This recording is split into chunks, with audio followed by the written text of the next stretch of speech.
I am Vladimir Bibel Deniza.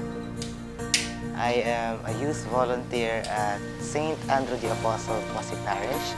But at the same time, I am a non-government organization officer, both Rotary and Rotaract.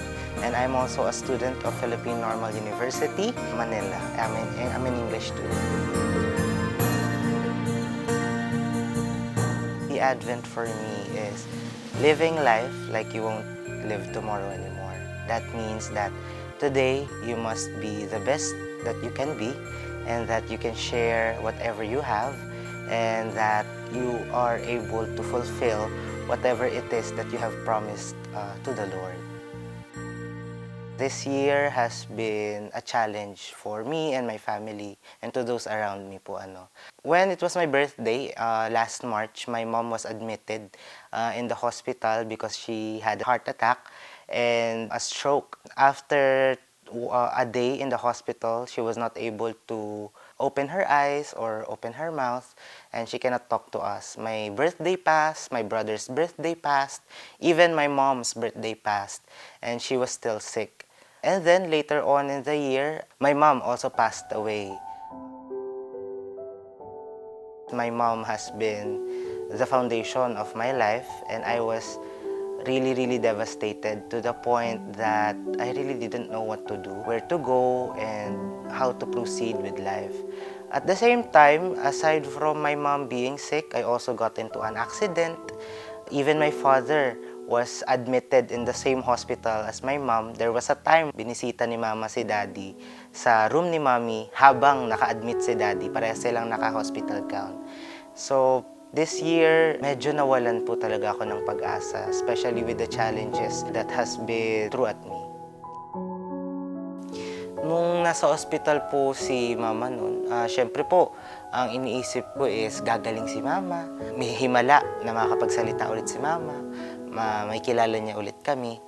Ngunit, syempre dumating din po yung mga panahon na parang nasasabi na ng mga doktor o nalilinaw na hindi na babalik sa dati ang kondisyon ni mama.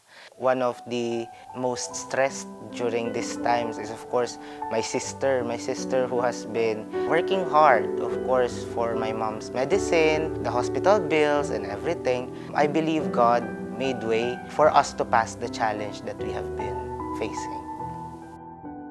Isa sa mga tumulong sa akin makakita ulit ng pag-asa is my sister. During the times that my mom was sick, my dad was sick, si ate lang ang nagbigay sa akin ng lakas. And in-assure niya ako na everything will be okay, I will be doing just fine in these challenging times, and hindi niya rin po ako pinabayaan in my studies, in my works, and everything. Ang isa talaga sa nagbigay sa akin ng lakas is, syempre, ang aking pamilya. Nung nagkasakit po kasi si mama, ang pamilya po namin ay nagsama-sama. Kami po ay halos araw-araw magkasama, halos araw-araw magkakasabay kumain, at kumbaga mas pinatibay po yung pagsasamahan po namin bilang magkakapatid. At ganun din po sa aking ama. Ang aking mga kaibigan, natutuwa nga rin po ako dahil this year, in despite of what has been happening, I have been close to a lot of new people. Lagi ko pong pinasasalamat sa Diyos na ang galing dahil parang tinadhana na magkakilala kami. Na parang it's God's will to be with them and for them to be with me and for us to learn from each other. And through God, we have been able to share the talents, the skills, and everything that God blessed us with. At syempre, si God na gumagabay sa aming lahat. Dahil kung wala si God, kung hindi nag-provide ng blessing si God, kung hindi niya kami ginabayan sa aming araw-araw na buhay, ay baka hindi namin nalampasan kung ano man yung pinagdadaanan namin ngayong taon. I am a student leader po, So kadalasan po bilang leader figure o authority figure sa eskwelahan, mayroong mga lumalapit na mga kapwa estudyante sa akin at nagtatanong kung paano nga ba nagkakaroon ng lakas magpatuloy ang mga taong nagkakaroon ng challenges sa buhay. Noon, nung hindi pa po ako nakakaranas ng talagang matinding mga challenges, medyo hindi ko po naiintindihan. Ang lagi ko lang po sinasabi sa kanila ay, sana pagtibayan mo pa ang loob mo, patuloy kang humingi ng gabay sa Diyos. Nung ako po, sarili ko na ang nakaranas ng talagang matinding pagsubok sa buhay, nadagdagan na po siya. Una, pagtibayan ng loob. Pangalawa, hayaan ng sarili makaramdam. At syempre, pangatlo, turuan ng sarili paano maka-move forward. Sa pamamagitan po kasi ng pagpaparamdam sa sarili kung ano ba yung nangyayari, nare-realize nyo po at napaprocess nyo ng maigi kung ano yung mga dapat mong gawin, ano yung mga dapat hindi mo nang gawin, at kung saan ka pupunta pagtapos ng pagsubok na pinagdadaanan mo sa parte ng buhay mo na iyon. Isa po talaga sa mga life lesson natutunan ko po is maging mabait po. Before po ako nagkaroon ng pagsubok na ganun po, dahil ako po ay nasa ospital halos lagi, hindi po ako nakakapasok, hindi po ako nakakabisita sa mga kaibigan ko. Pero before dun po, ako po kasi ay isang kaibigan na nandyan para sa'yo anytime, anywhere, At naging ganun po ako, naging ganun ang personality ko sa mga taong malapit sa akin. Nung mga panahon po na hindi ko na kayang maging ganun, na hindi ko na kayang maging mabait dahil syempre po sobrang gulo na ng buhay, parang galit na lang po yung naiisip nyo minsan, kung hindi lungkot. Nung mga panahon po na hindi ko kayang maging mabait, yung mga taong nasa paligid ko naman po ang piniling maging mabait sa akin.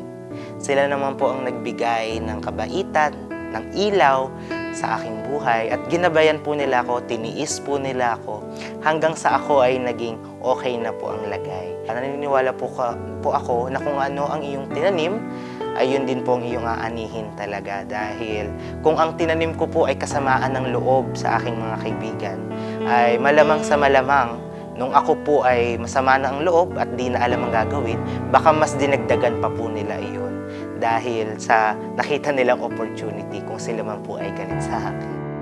Ang buhay ay punong-puno po talaga ng pagsubok dahil kahit ako po ay feeling ko, naranasan ko na ang pinaka-worst life has to offer. But at the same time ay naniniwala po ako na marami pang pagsubok ang darating.